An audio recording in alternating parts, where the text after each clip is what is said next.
Demand Gen Summit 2023. And today I'm going to start talking about a little bit of Winning by Design GTM. How can we improve and use our system as a factory? How can we do it every day? So talking a little bit about what we have done in the last years, I want to start for you to understanding the SaaS stack.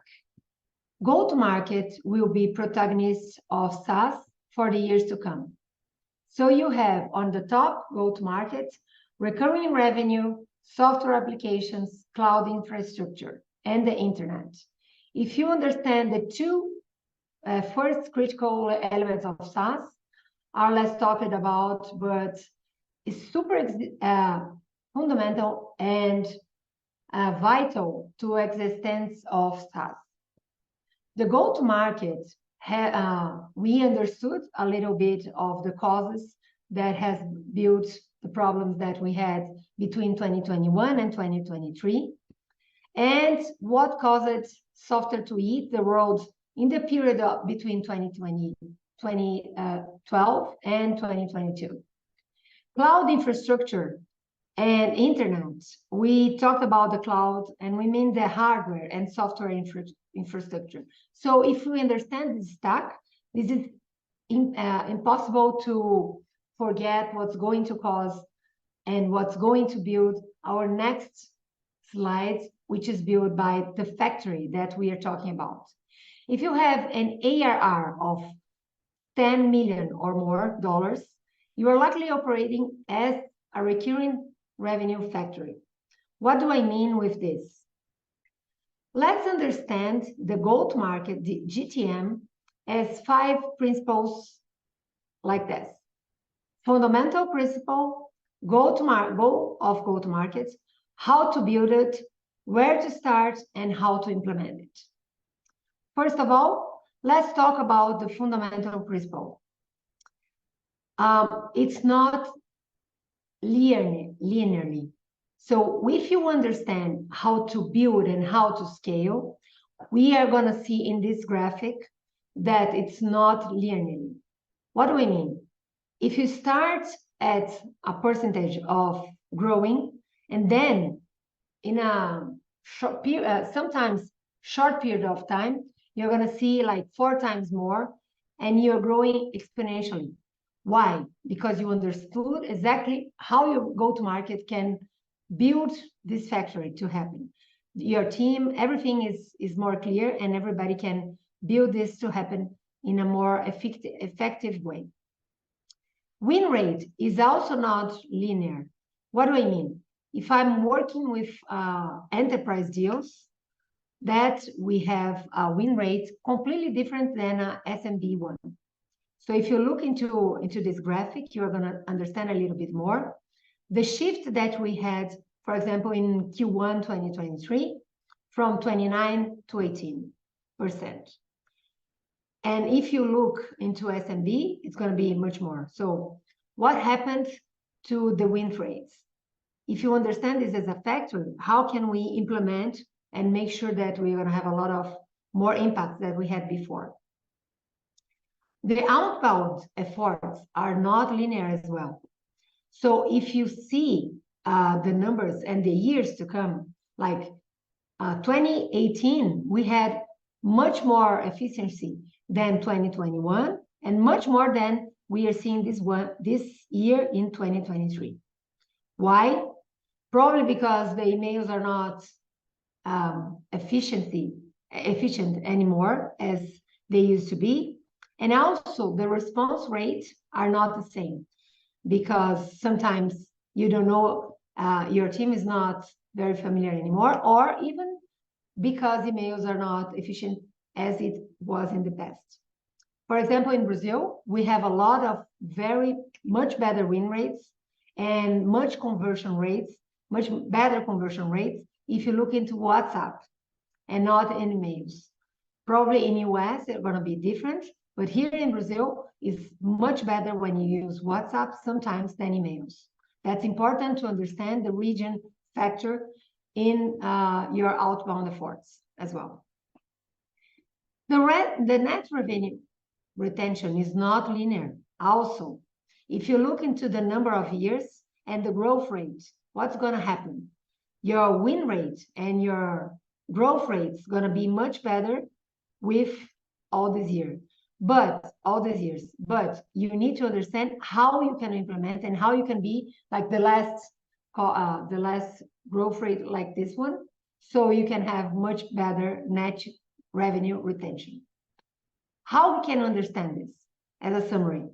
If you are 10 million plus in ARR, you have to build your own factory and your own efforts to make sure you're going to grow exponentially. How are you going to make it? Probably understanding better how you're going to make your team to understand better how to use their efforts and how you can implement better, so you can manage and you can be in this exponential curve.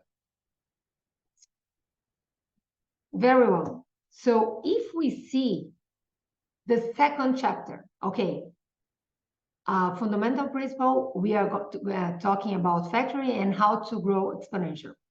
If you're talking about the goals of go-to-market, let's talk about what are the goals that we need to achieve in our go-to-market. First of all, of course, the growth. It needs to be scalable. How we can make it happen? Of course, understanding the things that we have done better and the things that we have done wrong. So then we can grow and we can scale on the things we are doing well. The cost is very important as well to make it sustainable. How are we going to make it? Understanding the cost that we have and that we can make it the lowest cost as possible for us to make the go-to-market sustainable. Of course, if we understand the quality, and the quality needs to be durable, the quality of our training, the quality of our team, the quality of our experience with our customers. This is going to make us durable. And of course, this is exactly what we need to assess and to find the current success rate, for example, of 2%. 2% is little, right? But how we can make it stick? We can make it stick and we can understand, look into those sources. Out of 13,789 companies who raised 3 million or more, and 243 achieved more than 100 million in ARR. So if we understand this is a low performance, but the current success rate of 2% make them grow. The cost was going down and the quality was very good. Okay, so looking into the goals of go-to-market, which go-to-market are we going into? Are we going to stay in SMB? Are we going to be in the middle market? Or are we going to be in enterprise deals? We need to look into growth rates, costs at lowest costs that we can, and the quality of the deals that we have, and also the team that we have to achieve all this goal in our go-to-market that we choose. How to build it? This is very important to talk about because sometimes we don't know how to do it. And so the sustainable growth is built on ordinary people doing normal tasks for which they receive reasonable compensation. How we can do it? If we understand better the process, if we make it every day better than the day before, and how we can make it happen. Of course, we are going to do it the revenue secured versus Glassdoor rating. We are going to achieve it if we have a proven process and flawed process. If we look into this, the top 20 is now 4%. Normal performance is 28%. Underperformer is 40%. And bottom 10% is now 28%. What do I mean with this? First of all, the top 20 now 4%, you can improve 19% in MRR, and you can improve 9%. No, normal performer is 28%. So if a normal performer is 28%, you can improve 50%, 54% in MRR. Underperformers, 40%, you can improve 7% in MRR, even if they are underperformers. And the bottom 10 is now 28%. Understanding a little bit more, the top 20%, 20% of your team can navigate a decision process, for example. A normal performer knows exactly what the client is trying to achieve if they are good. Underperformers want to execute the process, but the process is flawed, so they cannot do it. And the bottom 10%, which is very important to understand, hits less than 50% of the quota. Don't have any CRM, the information on CRM, have low workload and great test results. But the problem is how we can build this as a machine. If you understand how we can build it, and if we understand that normal people has proven process to put in place, that's going to be very good for our team. Where to start? So if we are looking into this to achieve more demand and generate more leads as a factory, where to start? Let's see this. First of all, if you understand the bow tie, looking into lead generation, lead development, and then sell on the left side, and then commit in the middle. And then on the right side, we are looking into onboarding, adopt, and expanding. First thing we need to understand is a common language, standardized data, and uniform methodology. And for this, we can think as revenue architectures, for example. Doing the common language is going to be very effective to all your team to understand how to communicate better and how to communicate in all the sides and to each other. Standardized data are going to help a lot to make sure that they have the same data and they have the standardized data. So they are talking about leads. People in marketing are going to talk about the same leads as people in sales and as people in CS. So this is very important as well. And the uniform methodology is going to make them stick. They know exactly the models that they have to use, the frameworks, and the directions that they have as turn-by-turn directions, for example. Then we have to understand a little bit more on how we can make it happen. If we look into this, also after the revenue architecture, we have to look to the overcoming decision, how we can make it not happen. The indecision we need to take away so the person can decide to use our product, our system, our platform. 3, very important, reduce the discounting. The discount is going to be very bad to your system, to your platform, to your factory if you don't reduce it. If you reduce it, you're going to have much more money inside your factory. 4, how to uncover the impact. The impact is very important to the whole methodology, to the whole team, to make your factory very effective. The impact is very important to understand for your clients to understand why they have or need or would stay committed to you and your team and your company. 5, how to transform managers into coaches so they can make the methodology, all the impact and the information that you have inside your company to stick. Number 6, how to create expansion. Of course, if you uncover the impact, and the impact is in all your bow tie on acquisition and then on expansion, the expansion is going to be very fluent. very obvious for your client. They will want to stay with you, they will want to buy more from you, and they will want to refer you to other clients. And finally, 7, how to make sellers to prospect. That's very important.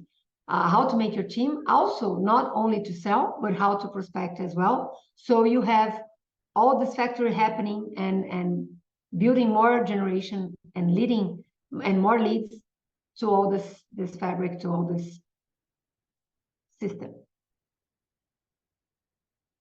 So revenue architecture is going to be number 4 on how to start. And finally, how to implement all of this. Of course, if you want the impact to happen, you need to put it into sprints. First of all, you need to analyze and understand everything that's happening into your system, into your process, into your company. Then training on the things that your team, for example, don't know or is not very good at it. So the training that you're gonna stick and understand is gonna reduce to 1 skill. If you choose 1 skill at a time, and then you coach, you make it stick.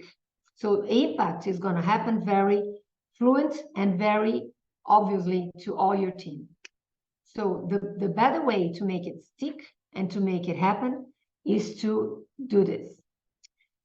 After this, the exponential will work for you, because the compound impact of doing the analyzing, the training, and the coaching, and the making it stick is going to bring you all the compound impact that you need to achieve forever in your company. It looks easy, but it's not. So how to implement? It's going to be in short sprints. How you can implement it in short sprints every time or in every single part of your process, so you can make it happen to all your team. After doing this and understanding all these 5 principles, you're going to make first fundamental principle, factor and exponential. Second, goal of go-to-market, the growth, the cost, and the quality. 3, how to build it. People versus process, how to put these people into the process so they can make it happen. 4, where to start, revenue architecture. And 5, how to implement it. Do short sprints and make sure that little parts of the skills that your team needs to achieve, they understand and they can put together. Thank you. I hope you enjoyed this and put your factory upon you so you can make it stick and you can make it work. Thank you.